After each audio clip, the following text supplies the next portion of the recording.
संत रामपाल जी महाराज एक ऐसे महान संत जिन्होंने अपनी सतभक्ति, तत्व ज्ञान, करुणा और सेवा के बल पर समाज में नई मिसाल कायम की है। संत रामपाल जी महाराज की अगुवाई में उनके सभी सतलोक आश्रमों से समाज कल्याण के अद्भुत कार्यों ने समाज को सुनहरे भविष्य की एक नई उम्मीद दिखाई है। संत रामपाल जी महाराज से नाम दीक्षा लेने के बाद लाखों लोगों की लाइलाज बीमारियां जैसे कैंसर, एड्स आदि ठीक हुई। संत जी के ज्ञान से प्रेरित होकर उनके अनुयायियों ने लाखों यूनिट रक्तदान किया। संत जी ने लाखों बहन बेटियों का दहेज मुक्त विवाह करवाया।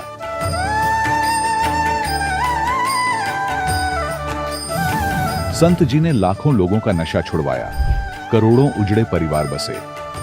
संत जी के आश्रमों में समागम के दौरान निःशुल्क नेत्र चिकित्सा, दंत चिकित्सा प्रदान की जाती है। संत रामपाल जी महाराज द्वारा समय समय पर पर्यावरण संरक्षण के उद्देश्य से बड़े स्तर पर वृक्षारोपण किया जाता है। संत जी ने जरूरतमंदों को तत्काल राहत पहुंचाने के लिए एम्बुलेंस सेवा शुरू की। संत जी अपने अनुयायियों को देहदान के लिए प्रेरित करते हैं, जिससे मानवता की सेवा और चिकित्सा क्षेत्र में सुधार हो सके। संत रामपाल जी महाराज के सभी आश्रमों में हर रोज निःशुल्क भंडारा आयोजित किया जाता है, जहां हर वर्ग, हर जाति और हर धर्म के लोग एक साथ बैठकर भोजन करते हैं।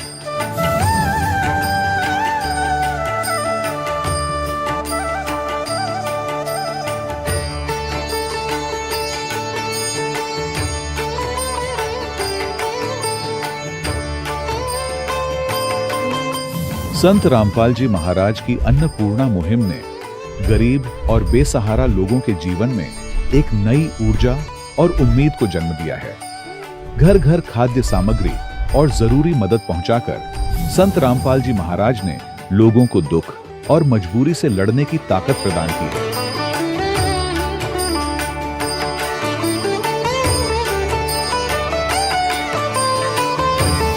संत रामपाल जी महाराज द्वारा गरीब लोगों के लिए घर बनवाने का अद्भुत कार्य एक ऐसी मिसाल कायम कर रहा है जो सदियों सदियों संत जी की उदारता और दया भावना के तौर पर जाना जाएगा।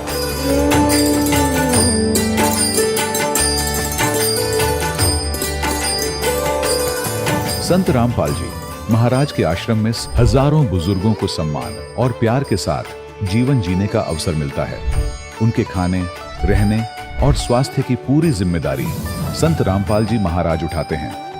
अनाथ बच्चों के लिए संत रामपाल जी महाराज के सभी आश्रम किसी वरदान से कम नहीं। यहाँ उन्हें शिक्षा, संस्कार और भविष्य के लिए बेहतर अवसर प्रदान किए जाते हैं। चाहे बाढ़ हो, भूकंप या महामारी, संत रामपाल जी महाराज और उनके अनुयायी हमेशा ही जरूरतमंदों के लिए सबसे आगे खड़े रहते हैं। कोविड महामारी के दौरान संत रामपाल जी महाराज के आश्रमों से करोड़ों लोगों के लिए भोजन, दवाइयां और जीवन रक्षक सामग्रियां उपलब्ध कराई गई। चाहे गरीब की मदद हो या किसी शोषित और पीड़ित वर्ग के हक और सम्मान की लड़ाई, संत रामपाल जी महाराज ने हमेशा ही उनकी दबी आवाज को सरकारों तक पहुंचाया है और उन्हें उचित न्याय दिलवाने में अहम भूमिका अदा की है। समाज में आध्यात्मिक और सामाजिक मूल्यों के प्रति जागरूकता लाने में संत रामपाल जी महाराज हर कदम पर मानवता के सच्चे सेवक साबित हुए हैं।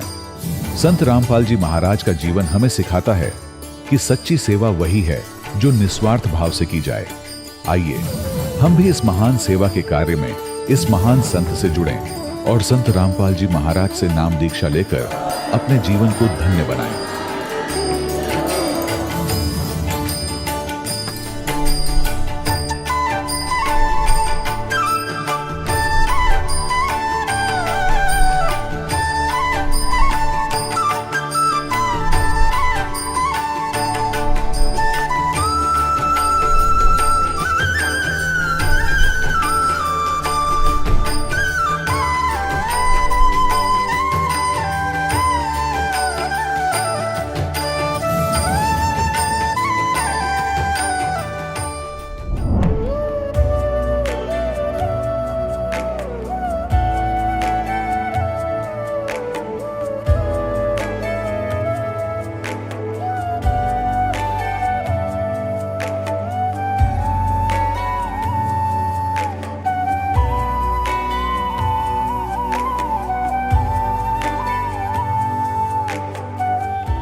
पवित्र श्रीमद् भागवत गीता, पवित्र चारों वेद, पवित्र कुरान शरीफ, पवित्र बाइबल, पवित्र गुरु ग्रंथ साहिब, पवित्र कबीर साहिब की वाणी में छुपे हुए गूढ़ रहस्य अर्थात तत्व को जानने के लिए कृपया अवश्य सुनिए जगत गुरु तत्वदर्शी संत रामपाल जी महाराज के मंगल प्रवचन। सत साहिब दर्शकों, मनुष्य अपने जीवन में शारीरिक सुख और मानसिक शांति की तलाश में अपने धर्म में प्रचलित सभी प्रकार की भक्ति साधनाएं करता है, लेकिन फिर भी उसके जीवन में न तो उसे वास्तविक सुख प्राप्त होता है और न ही मानसिक शांति, तो वह निराश हो जाता है और उसका विश्वास डगमगाने लगता है।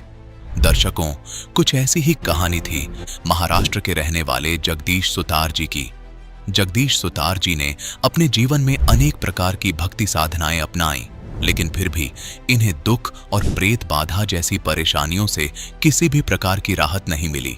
लेकिन दर्शकों, आज जगदीश सुतार जी का कहना है कि जब से मुझे संत रामपाल जी महाराज की शरण मिली है, तब से मेरे जीवन के सारे दुख और परेशानियां समाप्त हो गई हैं। दर्शकों, आखिर संत रामपाल जी महाराज ने इन्हें ऐसी कौन सी दिव्य औषधि दे दी जिससे इनके जीवन के सारे दुख और प्रेत बाधा जैसी परेशानियां छूमंतर हो गईं? दर्शकों, आखिर ऐसा क्या कारण है कि आज जगदीश सुतार जी जैसे लाखों श्रद्धालु संत रामपाल जी महाराज को भगवान मान रहे हैं? दर्शकों, आखिर इसके पीछे की सच्चाई क्या है? आइए सुनते हैं जगदीश सुतार जी की कहानी, इन्हीं की जुबानी। सर नमस्कार। नमस्कार। सर क्या नाम है आपका? जगदीश सुतार। जगदीश जी कहाँ से आए हैं आप? मुंबई से। मुंबई महाराष्ट्र से आप आए हैं। आपसे जानना चाहेंगे कि आप संत रामपाल जी महाराज से कैसे जुड़े? सर ऐसा है, मैं 2004 में मेरा एक दोस्त था, तो उन्होंने बताया कि संत रामपाल जी महाराज पूना में आए हुए हैं, तो बहुत अच्छे महापुरुष है। तो मैं बोला आप आ जाओ, एक बार सत्संग सुनो उनका, आपको अगर अच्छा लगे तो फिर आप नाम दीक्षा लेना। तो मेरा क्या हुआ कि बहुत लेट पहुंचा, सत्संग पूरा हो चुका था, तो मैं थोड़ा लेट पहुंचा। तो जब सत्संग पूरा हो गया, मेरे नाम लेने की इच्छा हो गई, क्योंकि गुरुजी से मिलने को गया रामपाल जी महाराज से, तो नाम दीक्षा लेने की इच्छा हो गई। तो मैंने बोल दिया मेरे को नाम तो दे दो। तो बोला पहले किससे जुड़े थे? तो मैं पहले जुड़ा था मैं आसाराम जी बापू से। तो सतगुरु रामपाल जी महाराज ने बताया कि भाई आपको ये नियम फॉलो करना पड़ेगा। तो बोला जी करेंगे। तो मैंने 2004 में सतगुरु रामपाल जी महाराज से नाम तो ले लिया। फिर उसके बाद में सत्संग नहीं सुना था, किसी के कहने से मैंने तो नाम तो ले लिया। फिर नाम लेने के बाद में मैं घर गया, 7-8 दिन सतगुरु रामपाल जी महाराज की जो बताई हुई भक्ति विधि थी उनके अनुसार मैंने भक्ति की।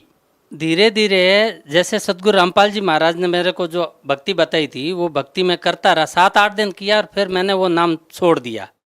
तो भक्ति छोड़ दी, तो छोड़ देने के बाद में फिर से वापस वही जो पहले करता था आसाराम जी बापू वाली भक्ति करना चालू हो गया। तो आसाराम जी बापू वाली भक्ति करते करते मेरे कष्ट वापस जैसे के तैसे चालू हो गए। तो मैं बहुत दुखी होना चालू हो गया। क्या क्या कष्ट आए आपको? मेरे अंदर प्रेत बाधा आ गई, मेरे में प्रेत आ गए, मेरे वाइफ में भी भूत सताने चालू हो गए, मेरे बच्चे में भी प्रेत सताने चालू हो गए, बहुत कष्टों के ऊपर कष्ट आने चालू हो गए। उसके बाद आपके साथ क्या हुआ? आपने संत रामपाल जी महाराज से नाम दीक्षा ली और कुछ दिन करने के बाद आपने वो साधना छोड़ दी और फिर आपने आसाराम बापू जी से नाम दीक्षा ली। उसके बाद आपको फिर से वो प्रॉब्लम आनी शुरू हो गई। जिन भूत प्रेत की बाधाओं से आप पहले ही पीड़ित थे, उसके बाद आप संत रामपाल जी महाराज के शरण में कैसे आए?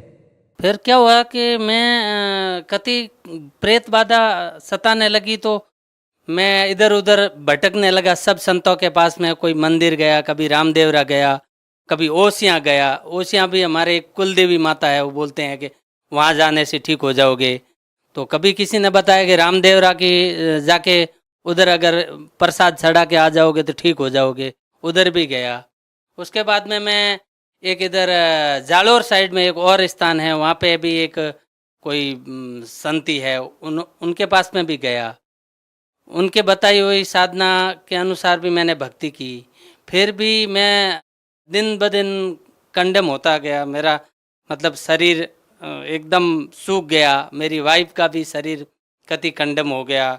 मेरे बच्चे के अंदर मतलब ऐसे प्रेत आते थे, मतलब जैसे बिस्तर पे सोया है और सोए सोए को एकदम ऐसे दर्द होता था कि 2-2 फुट ऐसे ऊपर कूदता था।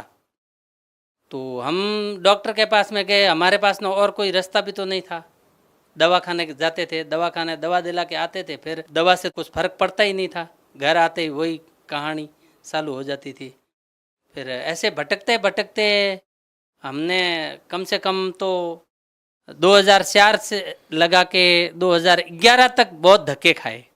मुंबई में मेरा घर था, मेरा मुंबई में घर बिक गया और शरीर से मैं कति कंडम हो गया। मैं बीच में मेरे को प्रेत 2007 में प्रेत सताने चालू हुए, तो मेरे को घर तक जाने के लिए मैं कैसे गया मेरे को खुद को पता भी नहीं है।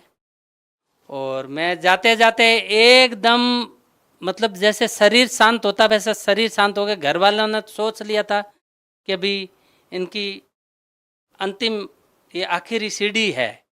सब इधर उधर जा जू के थक चुके थे। फिर हम लोगों ने सोचा कि अभी क्या करें, विचार ही कर रहे थे। 2007 में मेरे को तकलीफ हुई, तो 2007 के बाद में 4-5 साल मैंने भटका इधर उधर सब संतों के पास में। किसी के पास में साधन दिखा नहीं, तो मेरे दोस्त ने बताया कि भाई तुम 2004 में सदगुरु रामपाल जी महाराज से जो नाम लिया था, वो अगर नाम तुम लेता है तो शायद बच सकता है। मेरे बचने की उम्मीद थी नहीं। मेरे दोस्त ने बताया कि तुम जाके अगर नाम ले लेगा तो शायद तेरी जान बच सकती है। तो मैं 2011 में जून में बच्चों की छुट्टियां हो गई थी, मैं घर आया। घर में सब मेरे माता पिता को सबको पूछ लिया कि भाई अभी मैं क्या करूं। मेरे दिन तो अभी पूरे हो चुके हैं, मैं कति कंडम हो चुका हूं। मेरे को अभी जाना है तो कहाँ जाना है, या तो आप रास्ता बता दो। तो बोला वहाँ जाने से क्या ठीक हो जाएगा। तो बोला ठीक नहीं हो जाएगा तो और कोई जगह है तो आप बता दो, मैं वहाँ जाके आ जाता हूँ। तो 3-4 जगह और कहीं बताया तो मैं वहाँ भी जाके आ गया। तो वहाँ जाके आया तो उधर से भी कोई आराम आया नहीं। तो आराम आया नहीं, मैं बोला मैं तो अभी सदगुरु रामपाल जी महाराज जी के ही शरण में जाऊँगा, वही अभी जो करेंगे मेरा वही करेंगे। तो 13 जून 2011 में मैं सदगुरु रामपाल जी महाराज जी के आश्रम में पहुँचा। वहाँ पहुँचने के बाद में मेरे को अंदर आश्रम के अंदर जाते ही मेरे को राहत महसूस हो गई कि मेरे को अभी ये यहाँ कुछ मेरा अपना भगवान है, ऐसा महसूस होना चालू हो गया। तो मैं 13 जून 2011 में मैंने सदगुरु रामपाल जी महाराज से नाम लिया। नाम दीक्षा लेते ही मेरे शरीर के अंदर एकदम मतलब प्रेत जितने भी कष्ट थे एकदम शांत हो गए। सर, हमने हजारों लोगों के इंटरव्यू लिए हैं। आप पहले ऐसे शख्स हैं जिन्होंने संत रामपाल जी महाराज से नाम दीक्षा ली और नाम दीक्षा लेने के बाद छोड़ भी दी। उसके बाद आप हिंदुस्तान के सभी धर्मगुरुओं के पास गए। 7 साल के बाद आप दोबारा से फिर संत रामपाल जी महाराज की शरण में आए अपने सभी कष्टों का निवारण करवाने के लिए। क्या आपको अभी भी लगता है कि किसी और संत के पास जाना पड़ेगा या जा सकते हैं आप? मेरे को आज तो क्या, मेरे जब तक ये शरीर में श्वास रहेगा तब तक भी मेरे को और कहीं अदर जाने की इच्छा भी नहीं होती है। सर, क्या कारण रहा कि आप पहले वो शख्स हैं जिन्होंने संत रामपाल जी महाराज से नाम दीक्षा ली और छोड़ दी, और जिस दूसरे संत की शरण में आप गए, अक्सर हम देखते हैं कि जो दूसरे संतों से नाम दीक्षा लिए हुए होते हैं वो संत रामपाल जी महाराज की शरण में आते हैं, लेकिन आपने संत रामपाल जी महाराज से नाम दीक्षा लेकर के किसी दूसरे संत से नाम दीक्षा ली। लेकिन आप पहले ऐसे शख्स हैं जो संत रामपाल जी महाराज से नाम दीक्षा लेने के बाद दूसरे संतों के पास गए और फिर दोबारा से संत रामपाल जी महाराज की शरण में आकर के नाम दीक्षा ले लेते हैं। आखिर आपको नाम दीक्षा क्यों छोड़नी पड़ी? जी ऐसा है, मैंने जो सदगुरु रामपाल जी महाराज जी का सत्संग नहीं सुना था, मेरे दोस्त ने बताया था कि तुम आ जा और नाम ले ले। सदगुरु रामपाल जी महाराज जी का ये सत्संग और ये गुरु जी का ज्ञान ऐसा है कि जिसको अगर ज्ञान के जरिए अगर कोई परमात्मा सदगुरु रामपाल जी महाराज जी के शरण में अगर पहुंचता है तो वो शख्स जिंदगी में कभी ये सोच नहीं सकता कि मैं सदगुरु रामपाल जी महाराज को छोड़ के अदर कोई संत के पास में जाऊं। ऐसा कभी लाइफ में वो सोच नहीं सकता। देखिए, आपने बताया कि आपके पूरे परिवार को भूत प्रेत की बाधा थी, आपको बहुत सारी परेशानियां थी। संत रामपाल जी महाराज के अनुयायी कहते हैं कि जब भी संत रामपाल जी महाराज के शरण में वो गए हैं तो उनका नशा भी छूटा है और बहुत सारी समस्याएं, बीमारियां थी वो भी छूटी हैं, वो भी दूर हुई हैं। हम आपसे जानना चाह रहे हैं कि क्या आप पहले कोई नशा करते थे? ऐसे तो सदगुरु रामपाल जी महाराज जी की पहले से ही दया ही रही है। मैंने नशा कोई जीवन में किया नहीं था, फिर भी ये मन रुक नहीं रहा था कहीं न कहीं कभी न कभार वो कुछ न कुछ गलती कर बैठता था। कभी दारू पी लेता था, तो कभी बियर पी लेता था, तो कभी किसी के साथ में गलत कर्म भी कर देता था। लेकिन जिस दिन से परमात्मा 2011 में सदगुरु रामपाल जी महाराज से जुड़ा, उसके बाद में तो परमात्मा ने ऐसी दया बख्शी है कि मेरी मन की इच्छा ही नहीं होती है कि मैं अदर कोई संत के पास में जाऊं या नशे के आसपास पे भी जाऊं। सर धन्यवाद। सत साहेब। दर्शकों, अभी आपने सुने संत रामपाल जी महाराज से दीक्षा प्राप्त करके सुखी हुए भक्त के अनुभव। अब देखिए जगत गुरु तत्वदर्शी संत रामपाल जी महाराज के मंगल प्रवचन। और कह रहे थे राम नाम सत्य है, वो कह रहा था आज भाई ने फुर्सत है, तो दूसरे उसके और व्यक्ति कह रहे थे तू ठीक बोल, के कहें के सोचेंगे ये करके, अगर मैं ठीक का बोल रहा हूं। तो पुण्यात्माओं, तो यहां क्या बता रहे हैं कि संसारी दी गल्ला चिन्ह नहीं बूझे शब्द जो गहरे नु, ये मुर्दों से ती प्रीत लगावे न जाने सतगुरु मेरे। अब मुर्दों से ती प्रीत कैसे लगावे? एक बाबा था, गांव में रहता था, मर गया, उसकी समाधि बना दी, सारा गांव माथा टेकेवा, वो खाक देगा। अब जैसे कोई वैद्य है, कोई डॉक्टर था और अच्छा जानकार वैद्य था, नाड़ी पकड़ के रोग बता देता था, दवाई जानता था, दे दिया, ठीक हो गया। और अब वो मर गया, मरने के बाद उसकी समाधि बना दी, मूर्ति भी बना लो उसकी, और फिर वहां उससे माथा टेकने जा और दवाई लेने जा, वो खाक दवाई देगा। ऐसा ही वैद्य खोजना पड़ेगा जैसा वो था, और वो वैद्य आज सतलोक आश्रम में है, इस पृथ्वी पर नहीं है।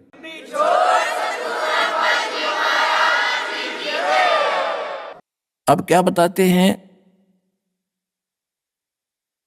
श्वेत छतर सिर मुकुट विराज, देखत ना उस चेहरे नु।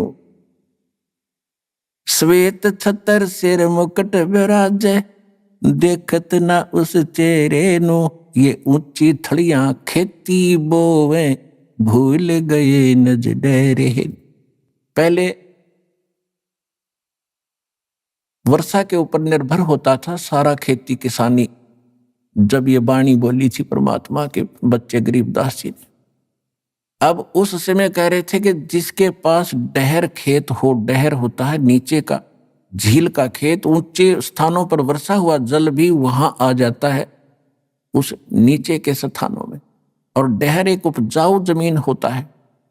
थलियों पर तो मनमाने किले में ओवे 5 मन गेहूं बाजरा मुश्किल से जब वर्षा हो जाता है वो भी, और नीचे हो जा 50 मन किले में 60 मन। तो परमात्मा कह रहे हैं कि जिन साधनाओं को आप कर रहे हो और जिन देवताओं को, जिन भगवानों को आप इष्ट मान के पूज रहे हो, ऐसा कर रहे हो जैसे ऊंची थलियों पर खेती बो के तुम धनी बनने की इंतजार कर रहे हो, कोशिश कर रहे हो। और ये जो हम साधना बताते हैं, हम जो कबीर भगवान बताते हैं, ये समझ लो डहर है आपका, डहर वो उपजाऊ जमीन है। 1 मन गेहूं डालोगे तो 70 मन देगा आपने।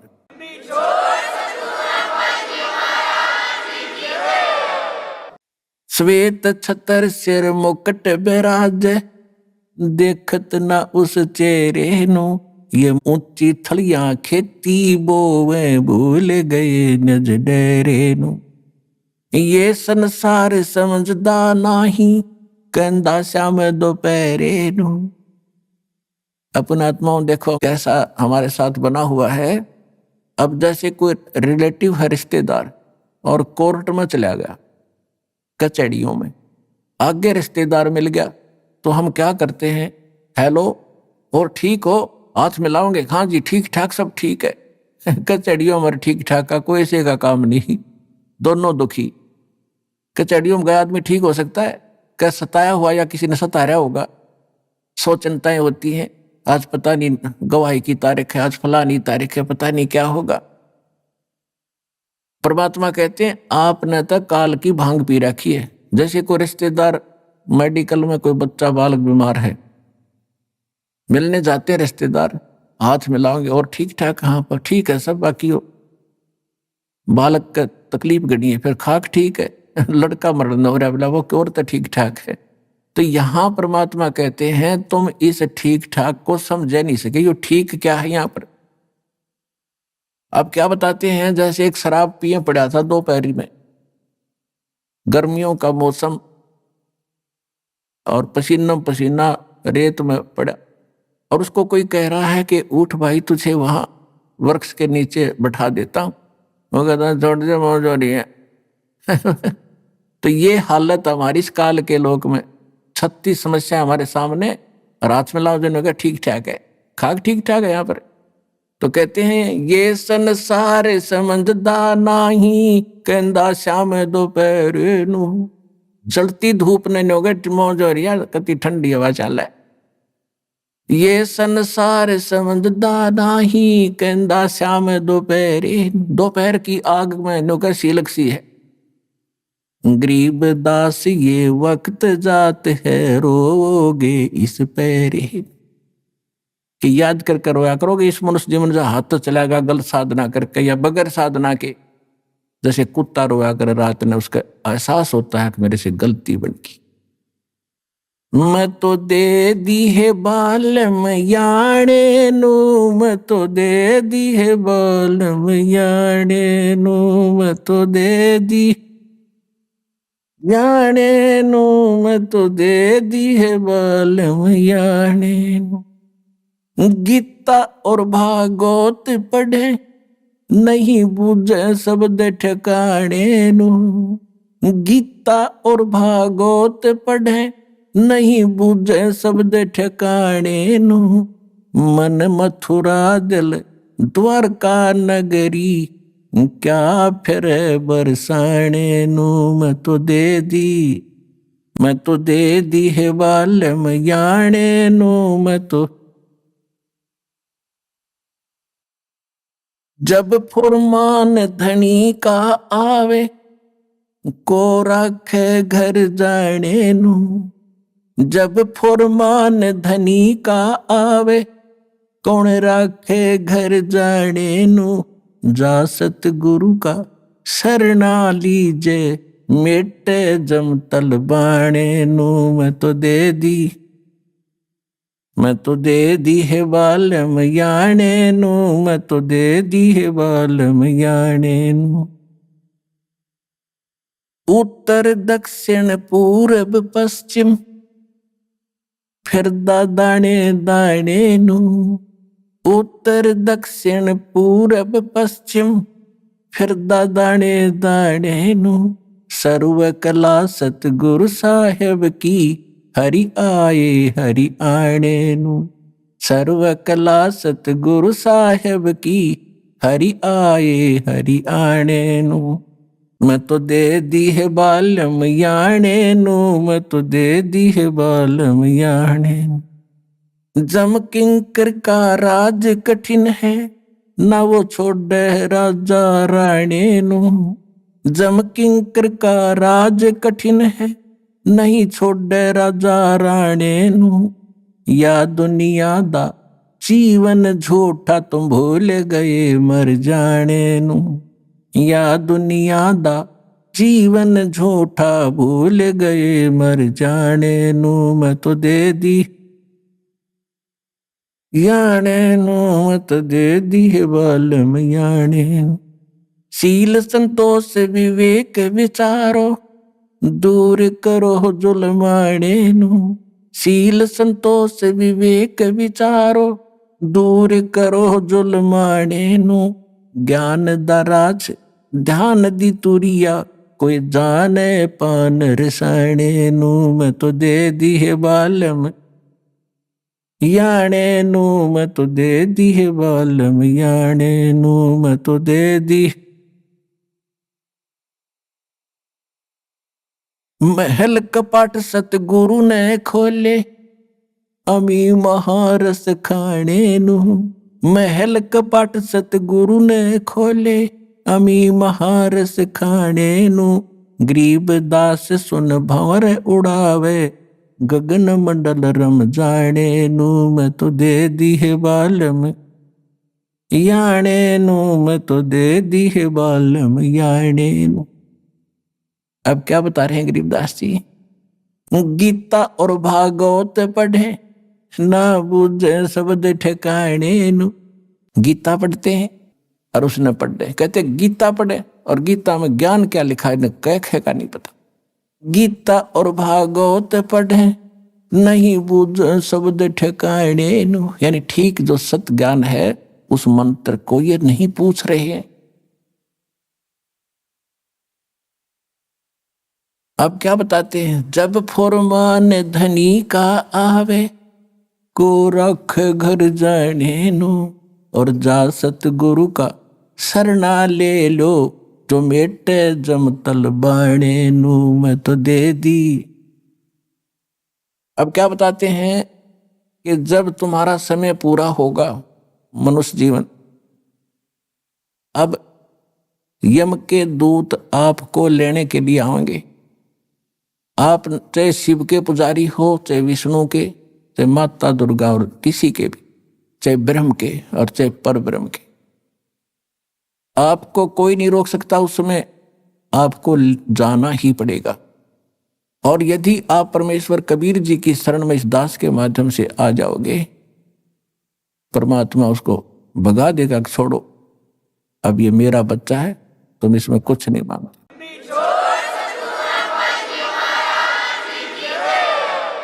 आपने बहुत से भक्तों के अनुभव सुने हैं। जब यम के दूत आते हैं, एक भक्त कह रहा था जी मैं सौपन सोच रहा था, रात में मेरी मृत्यु होगी। 2-3-4 मैंने दिखाई दिए काले काले से, वो कहने लगे आजा मेरे साथ। 2 थे वो, और हमारे साथ चल। मैं उनके साथ चल पड़ा। भाई क्या बात है, चलो कहाँ चलेंगे? बहुत ऊंचे ले गए मेरे को। मैंने पूछा भाई कहाँ ले जा रहे हो? कि धर्मराज के पास ले जाएंगे तुझे। और फिर क्या करोगे? फिर जैसा उनका आदेश होगा वैसा करेंगे। नरक में डालना होगा नरक में डाल देंगे, और गधा कुत्ता बनाना होगा तो वहां भेज देंगे। तो उसने सोचा मैं मर गया क्या? कहने लगा हाँ मर लिया तू। तो भी मैंने तो नाम ले रखा है, मैं तो कबीर साहब का शिष्य हूँ। गुरुजी हमें बताते रहते हैं कि काल के दूत तुम ले जा नहीं सकते, तुम कैसे लाए मेरे को? मैं नहीं जाता। कहने मैं वहीं खड़ा हो गया, और निकट जा लिए थे धर्मराज के दरबार के बाहर खड़े। ने बोला ना जाओ अंदर। उन गेला में गुट्टम गुट्टा झगड़ा होगा दोनों के साथ। तो उसने एक कहने लगा भाई पहले पूछता फाइनल कर ले कि हम इसके लखाम का खस्से जावे, एक बार जा वेरीफाई करके आ तू। वो उसके मेरे पास एक रह गया, एक अंदर गया, और उसने जाकर पूछा जी ऐसे ऐसे एक व्यक्ति को लाए हैं जैसा आपका आदेश हुआ था। और वो कहता मैं तो नाम ले रखा है। और कबीर भगवान से परमात्मा का कहते हैं वो बैठा था दाढ़ी सी वाला बड़ा सा आदमी, दिखा बिला मेरे को झांकी में गए। उसने उठा के देखी वही घनी उलट सुलट कर कहने बोला रहा कित ले आई ना मन ने भी मरवाओगे तुम, छोड़ का इसको तो वापस।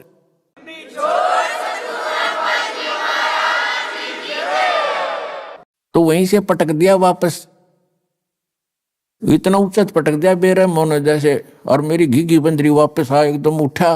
तो काफी देर तक मेरा शरीर शिथिल था, हिल टुल नहीं रहा था, पसीना शरीर मारा। तब यदि ये घटना ना घटती और मैं ठीक ठाक उठ ले जाता तो शायद मैं इसको केवल सौपन मानकर भूल जाता। अब उसके बाद मेरी और ज्यादा लगन बन गई भगवान में। तो यहां गरीबदास जी कहते हैं कि जब फुरमान धनी का आवे को रख घर जाने नो, जा सतगुरु का शरणा लीजे जो मेटे जम तलबाणे नु। जो जम का तलबाना यानी जो आदेश आता उसको कैंसिल कर दे, भाग जाओ, ये मेरा संत मेरा भक्त है, मेरी मर्जी से ये यहाँ से जाएगा। कहते हैं ऐसे सतगुरु की शरणा लो। और वो सतगुरु वो संत उस परमात्मा की कृपा से ये दास रामपाल दास के पास वो मंत्र वो शक्ति है भगवान की दी।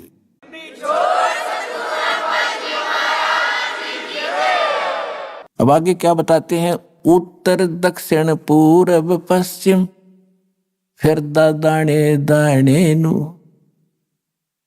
और सर्व कला सतगुरु साहेब की हरि आए हरि आने नु। एक भक्त कह रहा था जी अभी मुझे अब दास तो पता नहीं कितने भक्तों से मिलता है, उनकी प्रार्थना होती है। दास तो एक नौकर है, पीएन है उस परम पिता का, कबीर भगवान का। आपकी अर्जी आती है, दास का काम उसकी मेज पर रख देना है। किसकी सुनाई होती है किसकी ना होती है वो जाने। एक भक्त ने कहा जी मैं विदेश जाना चाहता हूँ, अमेरिका का वीजा चाहता हूँ, और बन नहीं रहा, मैंने सारे प्रयत्न कर लिए। मैंने कहा बेटा विश्वास करेगा तो यहीं तेरा अमेरिका बना देंगे। तो उसका वो काम बना नहीं, इसलिए या जैसा भी वो रह गया, नहीं गया। अब 2 महीने पहले वो कह रहा था जी जो आपने वचन बोले थे आज मेरा यही अमेरिका बन गया, सारे सुख हो गए। और जो प्लाट था एक, वो किसी ने दबा रखा था, वो भी मिल गया, काफी कीमती था। तो यहाँ परमात्मा गरीबदास जी कह रहे हैं पूर्व पश्चिम उत्तर दक्षिण फिरदा दाणे दाणे नु, और सर्व कला सतगुरु साहिब की हरियाई हरियाणे नु। सारे सुख देगा तुम्हें, मोक्ष देगा।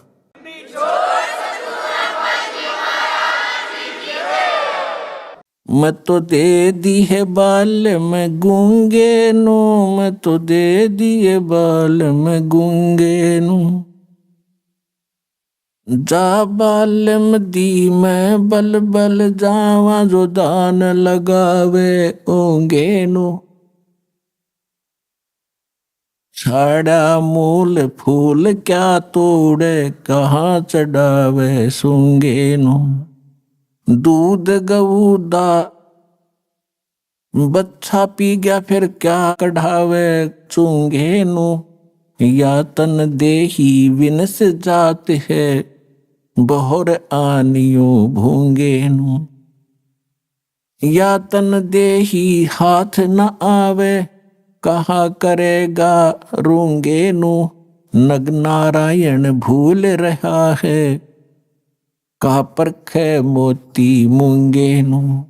गरीब दास यो शाखा सुख है, बीज न बोया ढूंगे नु। अब ये बिल्कुल हरियाणवी लैंग्वेज में ये शब्द है गरीबदास जी का, कि मैं तो दे दी बालम गूंगे नु। यानी इसको जब सही मतलब की बात होती है तो ये साथ नहीं देता, वो बकवास करें जाएगा, बटपट बोलें जा, और मंत्र करें तो पता नहीं कहाँ कहाँ घूमने लग जाएगा। इस मन के बारे में कहा है। फिर क्या बताते हैं कि जा बालम दी बल बल जावा, जो ध्यान लगावे ऊंगे नु। यानी जब आपका मन इतना सद जाएगा, सीधा हो जाएगा कि संसारिक झंझटों को और अनुपासना को छोड़कर और परमात्मा की तरफ, यानी ऊंगे को, इंगे और ऊंगे, इधर उधर, इधर यहाँ काल के लोक में, अरूंगे ने उधर को सतलोक में। कहते उस मन की मैं बलिहारी जाऊं जो उस परमात्मा की तरफ ऊंगे को ध्यान लगाता है। और गरीब दास यो शाखा सुख है, बीज न बोया ढूंगे नु। ढूंगे माने गहरा बीज ना बोने वाला, यानी ऊपरले मनते जो भक्ति करता है वह कामयाब नहीं होगी जब तक हृदय में कसक बना और सच्चे दिल से भक्ति नहीं करोगे। तो वो जो गहरा बीज बो रहे हैं उनका बीज अच्छा उगता है, और जो ऊपरे डाला वो बीज सूख जाता है, वो नष्ट हो जाता है। तो यहां कहते हैं गरीब दास यूं शाखा सुख है, बीज ना बोया ढूंगे नु। पुण्यात्माओं सौभाग्य आपका कि आपको ये अनमोल वचन सुनने को मिल रहे हैं। कहते हैं समझा है तो सिर धर पाओ, और बहुर नहीं रे ऐसा दाव। सुखदेव ने 84 भुक्ति बना पजावे खरवो, और तेरी क्या बुनियाद प्राणी तो पेंडा पंथ पकड़वो। कहते हैं सुखदेव जैसे ऋषि ने साधनाएं भी की फिर भी यहीं भटकते रहे, और तेरी क्या बुनियाद प्राणी, छोटी मोटी साधना अनुपासना करके आप मोक्ष चाहते हो तो पेंडा पंथ पकड़वो। कौन सा पंथ, कौन सा मार्ग? जो सतगुरु ज्ञान देता है उसको ग्रहण करो। अपने आत्माओं एक परमात्मा की महिमा को समझने के लिए आपको थोड़ा सा समय की आवश्यकता पड़ेगी, क्योंकि जब तक हम समय नहीं निकालेंगे तो कुछ भी काम नहीं कर सकते। आप बच्चों को शिक्षा के लिए भेजते हो, 15, 20, 22 वर्ष तक बच्चे को फ्री छोड़ देते हो, बेटा या बेटी, और पैसा भी लगाते हो। किस लिए? क्योंकि आप परिचित हो इस बात से कि लड़का लड़की शिक्षित हो गया तो इसका रोजी रोटी ठीक मिल जाएगी, अच्छी बात है। और इसी प्रकार जब आपको इस बात का ज्ञान होगा कि मनुष्य जीवन किस लिए प्राप्त हुआ है, इसका मूल उद्देश्य क्या है, तो आप फिर इतना ही जोर, इतना ही समय और समर्पण इस साइड में होगे।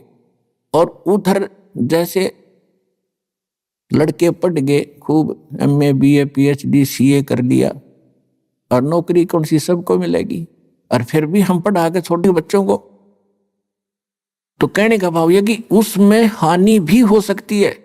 और फिर भी इतना हम प्रयत्न कर रहे हैं तो इसमें हानि हो ही नहीं सकती।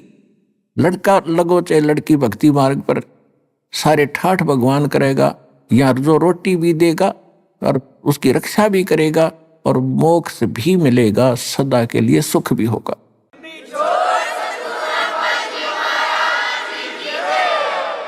अब जैसे ये दास देख रहा है,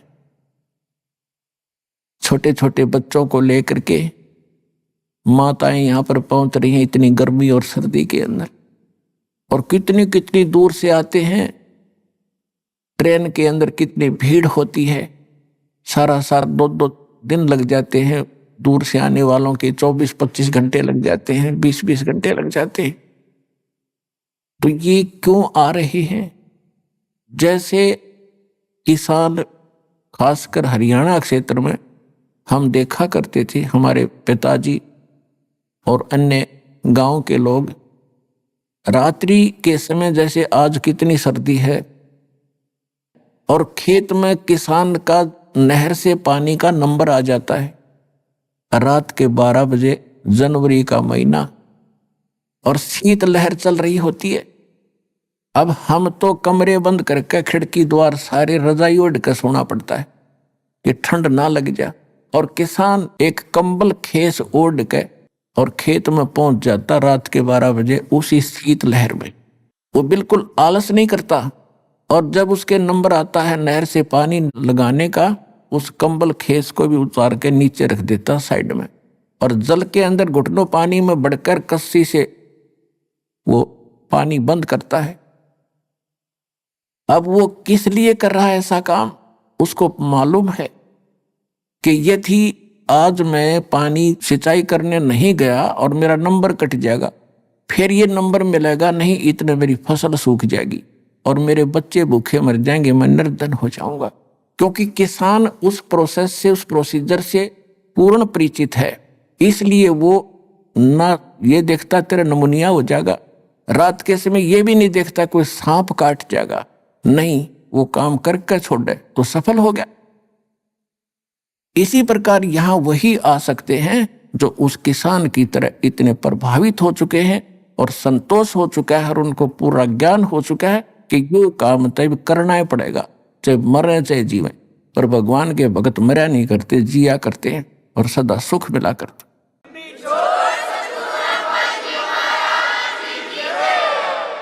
इसलिए कहा है कि संसार समझदाना ही कहता श्याम दोपहरे नू, गरीबदास ये वक्त जाते रोगे इस पैरे। समझा है तो सिर धर पाओ और बहोर नहीं रह सकता। अपने भाई बहनों को भी समझाओ, सारे संसार में ज्ञान फैलाओ, सारा विश्व सुखी होगा, सबको मोक्ष मिलेगा। ये वो टाइम आ गया है।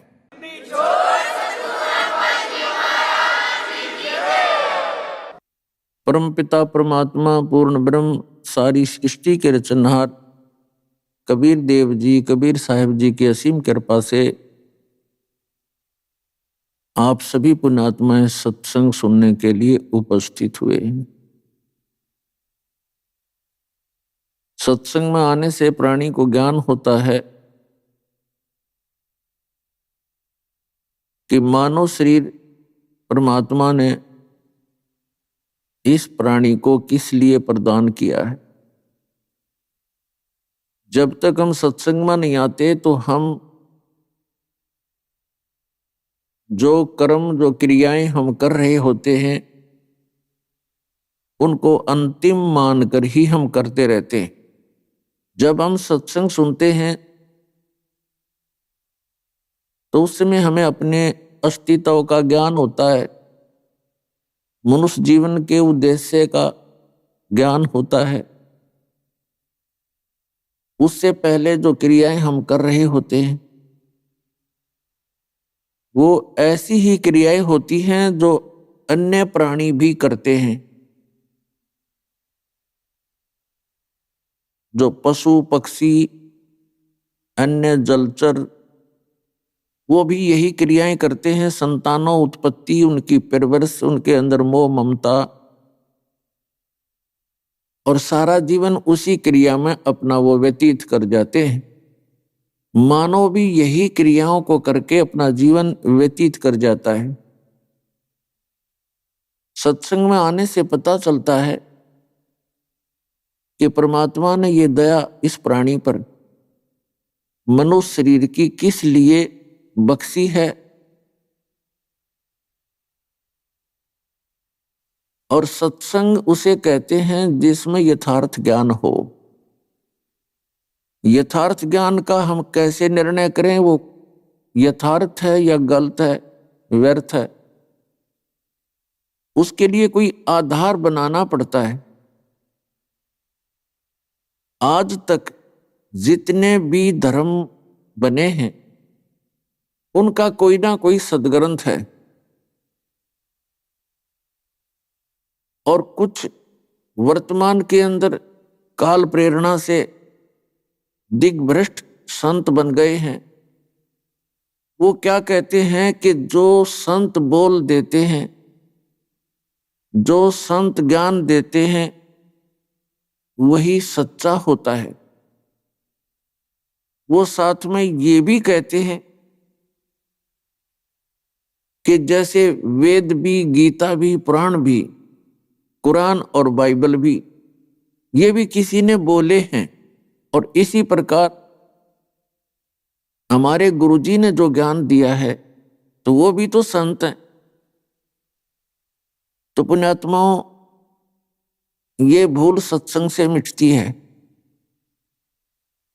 कि जो सदग्रंथ हम मानते हैं वो किसी व्यक्ति विशेष के बोले हुए नहीं है। जैसे वेदों और गीता और पुराणों को हम अज्ञानतावश ये मानते हैं कि वेद व्यास जी ने बोले और लिखे हैं। लिखे तो वेद व्यास जी ने हैं, लेकिन उनके बोलने वाली अन्य शक्ति है। जैसे पवित्र चारों वेद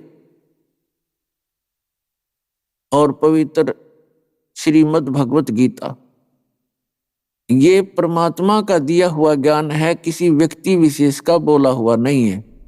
अभी आपने सुने संत रामपाल जी महाराज के मंगल प्रवचन।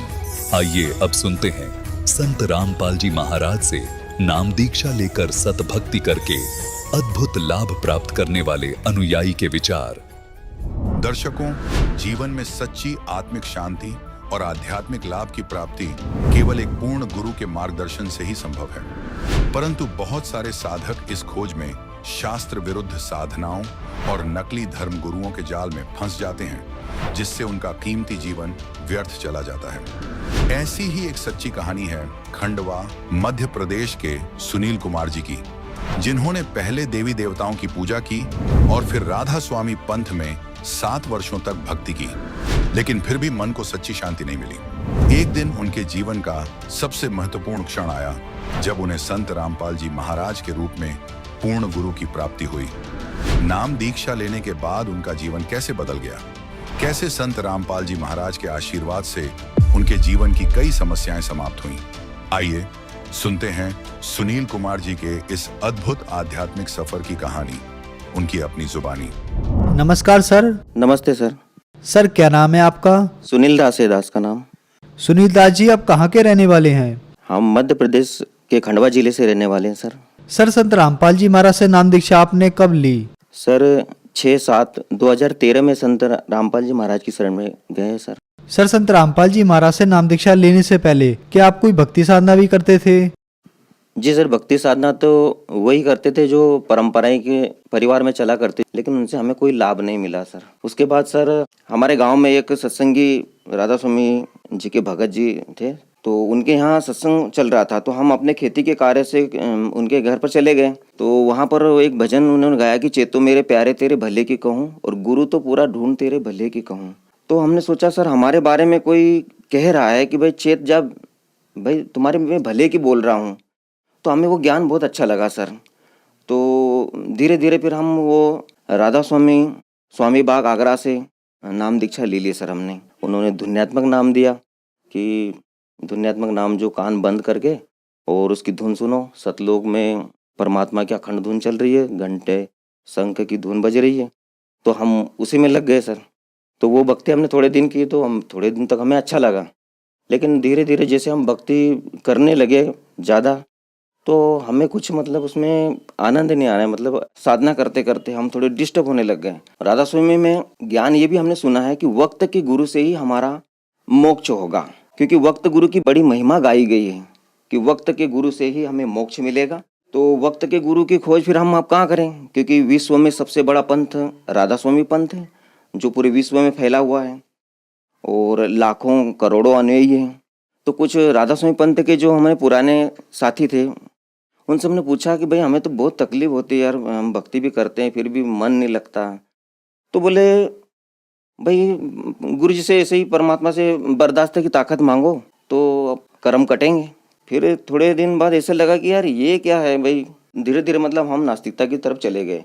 सर आपने बताया कि पहले आप देवी देवताओं की पूजा करते थे, उनसे आपको कोई लाभ नहीं मिला। फिर आप राधा स्वामी पंथ में गए, वहाँ आपने 7 साल तक भक्ति की, लेकिन वहाँ पर भी आपको कोई लाभ नहीं मिला। तो फिर आप नास्तिकता की ओर चले गए। आपने वहाँ पर सुना था कि भक्त गुरु से मोक्ष होगा, भक्त गुरु से पाप कटेंगे। तो क्या आपको भक्त गुरु मिला?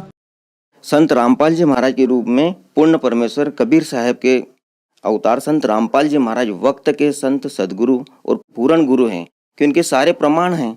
सब राधा स्वामी पंथ का तो कोई इतिहास में नाम ही नहीं इनका। जो शिवदयाल जी महाराज है, इनके तो कोई गुरु नहीं है, और ये खुद हुक्का पीते हैं। तो कहीं से भी देखो, जैसे हमारे श्रीमद् भगवत गीता है, वेद है, जो भी महापुरुषों की जिन्होंने सतलोक पहुँचे हैं, जिनका मोक्ष है, उनके इतिहास में कई राधा स्वामी का वर्णन नहीं है। अब राधा स्वामी पंथ में तो सब जगह से वाणियाँ ले रखी उन्होंने, दादू साहब की ले ली, मलुकदास जी की ले ली, कबीर साहब जी की ले ली, नानक जी की वाणी ले ली। तो ये तो राधा स्वामी पंथ सर ये कोई मतलब ये मोक्ष का मार्ग वाला पंथ नहीं है, और ना ही ये जो नाम जाप करते हैं, इस नाम से कोई मोक्ष नहीं होगा। राधा स्वामी पंथ में एक भगत जी थे, मतलब उनके शिष्य थे, वो बहुत भक्ति करते थे, 2-2, 3-3 घंटे भक्ति करते थे। उनका नाम लक्ष्मी नारायण दास है। उनके कोई रिश्तेदार थे, तो उन्होंने बताया यार भैया वो राधा स्वामी पंथ में वो अपने जो लक्ष्मी नारायण जी हैं, उन्होंने और गुरु बदल लिए। तो हमने सोचा यार विश्व में सबसे बड़ा पंथ तो राधा स्वामी पंथ है, और वो भी स्वामी बाग आगरा से, क्योंकि सारे जितने पंथ निकले वो स्वामी बाग आगरा से ही निकले हैं। तो इन्होंने और ऐसा कौन सा गुरु बदल लिया कि ऐसे व्यक्ति के पास मैं जरूर जाऊंगा। तो सर हम वो हमारे जो भगत जी उनके पास गए, उनसे पूछा, तो परमात्मा की सिद्ध दया हुई संत रामपाल जी महाराज जी की कि वो भक्ति बोध और देखी, तो हमने हमारे जो कंसेप्ट थे वो क्लियर हो गए। हमने उनको बोला कि भाई हमको भी नाम दीक्षा लेना है। बोले आप ये पुस्तक पढ़ो और चैनल पे सत्संग सुनो। अब हमने सत्संग चालू किए, तो उसी दिन संत रामपाल जी महाराज जी ने वो शिवदयाल जी के बारे में जीवन चरित्र बताया उनका, कि शिवदयाल जी तो बुक्की में भूत बन के बैठे हुए हैं। तो हमारा तो दिमाग खराब हो गया कि यार ये संत डायरेक्ट ऐसे बोल रहे हैं, तो इनके पास बहुत बड़ा ज्ञान है, नहीं तो ऐसा कोई नहीं बोल सकता है, क्योंकि इतनी बड़ी बात बोलना कोई आम व्यक्ति नहीं बोल सकता, ये बहुत बड़े महापुरुष है। तो धीरे धीरे हम ऐसे उनके सत्संग सुनते रहे सर। तो 8 दिन लगभग हमने सत्संग सुने। फिर हमने संत रामपाल जी महाराज जी के जो शिष्य थे उनको बोला कि भगत जी हमको नाम दीक्षा लेनी है। तो फिर वो बोले चलो ठीक है भगत जी, हम नाम दीक्षा लेते हैं। तो ऐसे हमने 6/7/2013 को संत रामपाल जी महाराज की दया हुई हमारे ऊपर। सर हमने सुना है कि जो भी श्रद्धालु संत रामपाल जी महाराज से नाम दीक्षा लेते हैं, उनको बहुत सारे लाभ प्राप्त होते हैं, चाहे वो आध्यात्मिक हो, भौतिक हो, शारीरिक हो या मानसिक हो। तो क्या आपको भी कोई लाभ प्राप्त हुए? क्योंकि पहले आप बहुत ज्यादा दुखी थे। सर लाभ तो यही हुआ कि सर जो आत्मा को सबसे पहले तो यही चाहती कि मनुष्य जीवन मेरा सफल हो गया सर, क्योंकि मुझे पूर्ण परमात्मा के रूप में संत रामपाल जी महाराज जी मिले हैं, भक्त गुरु, सच्चा संत मिले हैं, सच्चा ज्ञान मिला और सच्चे नाम मिले। तो सबसे बड़ा लाभ तो यही है सिर्फ मानव जीवन के लिए। हमें पहले साइनस की समस्या थी, तो उसके लिए हम बहुत सारे डॉक्टरों के पास हमने इलाज भी करवाया, फिर आखिर में उसका ऑपरेशन भी करवाया। साइनस की समस्या थी, तो नाक से पानी आता था और नाक से पानी आना। फिर दोबारा डॉक्टर के पास गए तो डॉक्टर बोले, इंदौर में सरकारी हॉस्पिटल में गए तो उन्होंने बोला सर आपका फिर से ऑपरेशन होगा क्योंकि आपका ऑपरेशन ठीक नहीं है। तो मैंने बोला सर ऑपरेशन तो करवा लेंगे पर इससे फ़ायदा होगा, अब दोबारा तो नहीं हो बीमारी? बोले नहीं सर इसकी गारंटी नहीं हम लेते। तो मैंने बोला गारंटी नहीं लेते हो तो सर मुझे ऑपरेशन करवाने से क्या फ़ायदा है, मैं नहीं ऑपरेशन कराऊंगा, मैं ऐसे ही मर जाऊंगा तो अच्छा रहेगा सर। तो संत रामपाल जी महाराज की दया से अब वो ठीक है और मुझे साइनस की ऐसी कोई प्रॉब्लम नहीं है, मैं स्वस्थ हूँ। और मेरा जो बेटा है वो CS की जो एंट्रेंस एग्ज़ाम देने के लिए इंदौर गया था, तो वहाँ पर एक सब्जेक्ट में वो फेल हो गया। बोले पापा मैं फेल हो गया हूँ एक सब्जेक्ट में क्योंकि मेरे बहुत कम नंबर है। हमने बोला संत रामपाल जी महाराज जी चाहे जो कर सकते हैं तो आप परमात्मा पे विश्वास रखो, संत रामपाल जी महाराज जी पे विश्वास रखो और अपनी भक्ति करते रहो और संत रामपाल जी महाराज के द्वारा जो बताई गई सेवा साधना है वो करते रहो। तो सर 2 महीने तक हमारा बच्चा घर पे रिजल्ट जो आएगा उसका इंतज़ार करता रहा। फिर जब उसका रिजल्ट आया तो सर वो खंडवा जिले में फर्स्ट नंबर पास हुआ सदगुरु रामपाल जी महाराज जी की दया से। और 2 दिन तक पेपर में उसकी फ़ोटो आई तो हम भी हैरान हो गए कि ये बोल रहा था मैं फेल हो जाऊंगा और अब ये फर्स्ट नंबर पास हो रहा है, तो सर इससे बड़ा चमत्कार और क्या होगा सर हमारे साथ। और उसके बाद हमारी पत्नी है रेखा पटेल, वो भी संत रामपाल जी महाराज जी से नाम दीक्षा लिए हुए हैं। तो एक बार क्या हुआ कि वो चाय बना रही थी और चाय गैस पे से चाय रख दी और अचानक दूसरे कार्य में वो चले गए सामान लेने, तो उसमें पता नहीं छिपकली कैसे गिर गई, उनको भी पता नहीं था ना, किसी को नहीं पता था। अब चाय उबाल हो गई पूरी और चाय उन्होंने पी ली, मैं थोड़ा बाहर चले गया था तो उन्होंने सोचा मैं इनको बाद में दे दूंगी, तो पहले उन्होंने चाय ले ली और चाय पूरी वो पी गए। फिर बाद में जब मैं उधर से बाहर से आया तो उन्होंने मेरे को चाय दी, तो जैसे चाय डाली तो उसमें इतनी बड़ी छिपकली भी गिर गई। तो हम हैरान रह गए उनके यार छिपकली, तो मैंने तो चाय पी नहीं, हमारी जो पत्नी उन्होंने चाय पी ली थी तो वो भी घबरा गई। मैंने बोला यार छिपकली के शरीर में तो बहुत जहर होता है और ये तो पूरी उबल चुकी है। तो मैंने बोला हम परमात्मा संत रामपाल जी महाराज जी की शरण में है, आप चिंता मत करो, गुरुजी ने जो हमें प्रसादी और अमृत झील दिए, गुरुजी को दंडवत प्रणाम करो, कुछ नहीं होगा। और किसी को बताना नहीं है अभी, क्योंकि हम बताएंगे तो हमें विचलित कर देंगे, तुमको डॉक्टर के पास ऐसा करो। भगवान पे विश्वास रखो, संत रामपाल जी महाराज जी सब ठीक करेंगे। तो ऐसा ही हुआ। हमारी पत्नी है, उन्होंने परमात्मा पे विश्वास रखा संत रामपाल जी महाराज पे और उनको कुछ भी नहीं हुआ, शाम तक वो ठीक हो गए। तो ये लाभ मिले सर हमें। और हमारी जो खेती थी तो सर हमारी फसल बहुत ख़राब हो रही थी, तो हमने सोचा ये फसल ख़राब हो जाएगी तो हम बच्चों की फीस कैसे भरेंगे। तो मन ही मन हम बहुत दुखी हो रहे थे। फिर हमने सोचा संत रामपाल जी महाराज से प्रार्थना लगाई तो गुरुजी संत रामपाल जी महाराज के आदेश आया कि भाई परमात्मा दया करेंगे। तो भगत जी मालिक ने ऐसी दया करी कि हम ये सोच रहे थे कि इसमें 50,000 की फसल निकल आएगी तो ये बच्चों की फीस भर जाएंगे। तो मालिक ने संत रामपाल जी महाराज जी ने ऐसी दया करी कि उसी खेत में वो फसल 1,20,000 की निकली, जबकि मेरे को उम्मीद नहीं थी कि इसमें 50,000 की फसल निकले, तो उसमें 1,20,000 की फसल निकली। अब ये देखो कितना बड़ा चमत्कार संत रामपाल जी महाराज के द्वारा हुआ हमें। और उसके बाद हमारी गाय बीमार हो गई थी, हम सुबह दूध निकाल के लाए और घर पे चले गए, बाड़ा थोड़ा सा दूर है। तो वहाँ से आए तो गाय को देखा तो गाय बहुत फूल गई थी और मतलब वो तो तड़प रही थी इसमें भयंकर तरीके से। तो हमारी पत्नी आई और वो रोने लग गई कि देखो गाय तो तड़प रही है, तो मर जाएगी ऐसा लग रहा है। फिर हम आए तो हमने सोचा यार ये तो गाय बहुत बीमार हो गई, क्या करें अब। तो वैसे हमने आश्रम प्रार्थना लगाई संत रामपाल जी महाराज से, तो गुरुजी के आदेश हुए हैं संत रामपाल जी महाराज के, भाई परमात्मा दया करेंगे। फिर हम 2 घंटे बाद गाय को देखने के लिए गए तो भगत जी वो स्वस्थ ऑटोमेटिक खड़ी हो गई और आराम से बैठ के चारा खा रही थी। संत रामपाल जी महाराज ने बहुत सारे लाभ दिए और छोटे मोटे लाभ तो संत रामपाल जी महाराज जी में देते रहते हैं भगत जी। सर संत रामपाल जी महाराज से नाम दीक्षा लेने के बाद आपको बहुत सारे लाभ प्राप्त हुए, तो जो श्रद्धालु आज आपको देख रहे हैं, खास करके राधा स्वामी वाले श्रद्धालुओं के लिए, उनके लिए आप क्या कहना चाहेंगे? सर जितने भी राधा स्वामी पंथ वाले हैं, जो भी मेरे भाई हैं उस पंथ से जुड़े हुए हैं, मैं उनसे यही हाथ जोड़ के प्रार्थना करना चाहता हूँ कि संत मार्ग में ये हुक्का पीना और ये नशा करना ये तो मना ही किया। और जो राधा स्वामी पंथ के मुखिया शिव दयाल जी खुद हुक्का पी रहे हैं, तो ये तो कहीं इसका प्रमाण नहीं है। जैसे कि परमात्मा बताते हैं कि जो हमारे अंदर देवी देवताओं के कमल बने हुए हैं, इन कमलों में तो ये जो गुटखा गुटखा पाउच तम्बाकू सुपारी ये तो सब ये कमलों को बंद करते हैं। तो हमें सतलोक जाने का रास्ता कैसे खुलेगा? हम तो रास्ते बंद कर रहे हैं, तो हमारा मोक्ष कैसे होगा? तो ये ज्ञान, राधा स्वामी वाला ज्ञान और ये मंत्र मोक्ष मार्ग के नहीं है। आपसे एक ही निवेदन है कि कृपया एक बार शांतिपूर्वक संत रामपाल जी महाराज जी द्वारा सृष्टि की रचना अवश्य सुने और अपने सदग्रंथों से मिलाए, क्योंकि हमारे सदग्रंथ बहुत पुराने हैं। श्रीमद् भगवद गीता 5,500 साल पुरानी है, हमारे सदग्रंथ बहुत पुराने हैं। उसमें राधा स्वामी का वर्णन कहीं नहीं है। कहाँ से पूर्ण गुरु और पूर्ण संत हो गए? पूर्ण परमात्मा तो कबीर साहब जी हैं, जिनका सारे वेद गीता सब में प्रमाण है। तो मैं हाथ जोड़कर यही निवेदन आपसे करना चाहूँगा कि इस ज्ञान को धैर्य पूर्वक एक बार जरूर सुने, किसी प्रकार का अहंकार अभिमान ना करे, क्योंकि मनुष्य जन्म दुर्लभ है, मिले ना बारंबार। तरवर से पत्ता टूट गिरे फिर बहुत न लगता डार। ये मनुष्य जन्म हाथ से छूट जाएगा, उसके बाद हम बहुत बैठ के रोया करेंगे, पछताया करेंगे आप।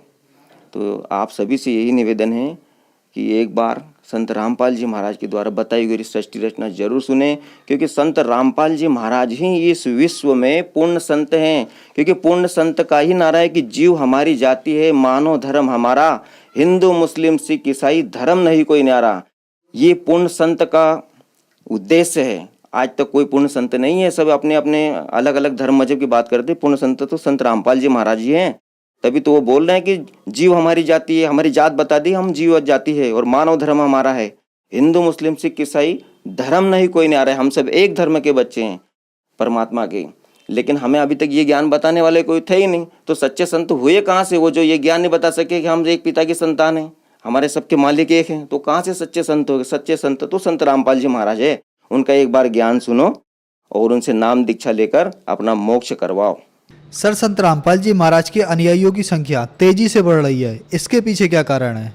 सर, आज देखो पढ़ा लिखा समाज है और कोई अंधविश्वास वाला काम नहीं है। सर, हम आज शिक्षित हैं तो हम अपने सदग्रंथों को देख सकते हैं। संत रामपाल जी महाराज प्रतिदिन बहुत सारे चैनलों पे दिखा रहे हैं कि भाई गीता में ये लिखा है, वेदों में ये लिखा है, इसमें ये लिखा है, महापुरुषों ने ये मंत्र जाप किए हैं, इनसे इनका मोक्ष हुआ है।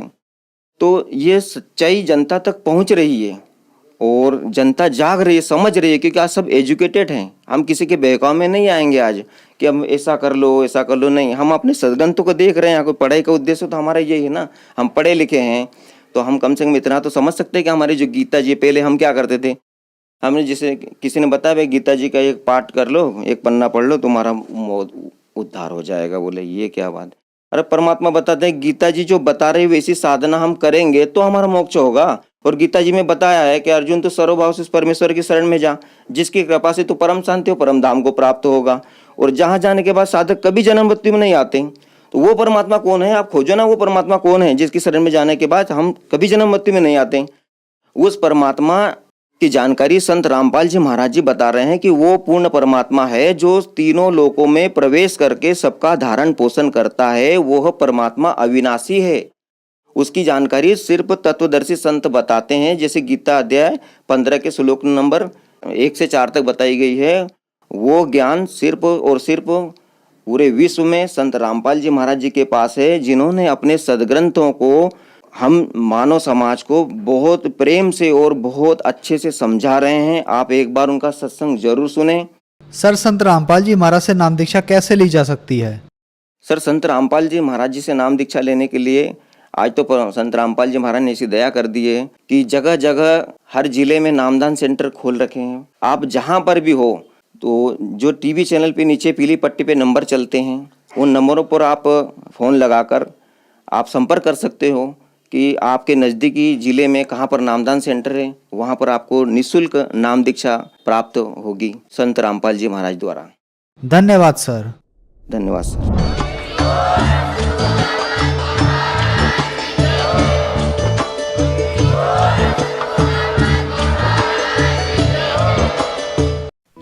आप सुन रहे थे जगत गुरु तत्वदर्शी संत रामपाल जी महाराज के मंगल प्रवचन। अधिक जानकारी के लिए संपर्क करें।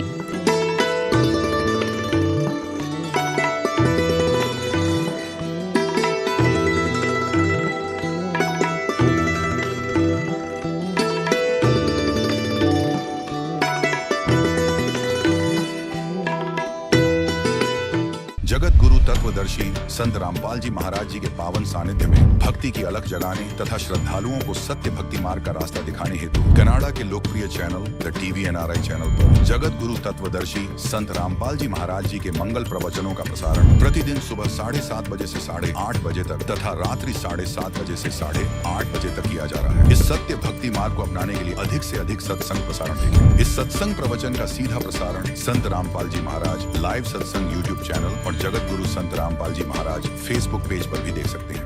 कबीर जादिन सतगुरु भेटिया तादिन लेखे जान, बाकी समय व्यर्थ गया बिना गुरु के ज्ञान। जिस सतगुरु के दर्शन से जीवन का वास्तविक उद्देश्य समझ में आता है, उसी विश्व की तारणहार जगत गुरु संत रामपाल जी महाराज जी के बोध दिवस के पावन अवसर पर दिनांक 15 से 17 फरवरी 2026 तक नेपाल सहित भारत के 13 सतलोक आश्रमों में 3 दिवसीय भव्य महासमागम का आयोजन किया जा रहा है। इस ऐतिहासिक अवसर पर होंगे अखंड पाठ, विशाल सत्संग समारोह, विशाल भंडारा, दहेज मुक्त विवाह, रक्तदान शिविर के साथ साथ निशुल्क नेत्र जांच शिविर एवं दंत चिकित्सा शिविर। आप सभी नगर एवं ग्राम वासियों से विनम्र निवेदन है कि परिवार सहित पधार कर इस अद्वितीय महासमागम की शोभा बढ़ाएं। इस कार्यक्रम का सीधा प्रसारण सतलोक आश्रम श्री धनाना धाम से 17 फरवरी 2026 को सुबह 9:30 बजे से श्रद्धा टीवी चैनल और संत रामपाल जी महाराज यूट्यूब चैनल तथा संत रामपाल जी महाराज फेसबुक पेज पर भी किया जाएगा। आइए हम सब मिलकर पूर्ण संत के सानिध्य में अपने जीवन को सार्थक बनाएं।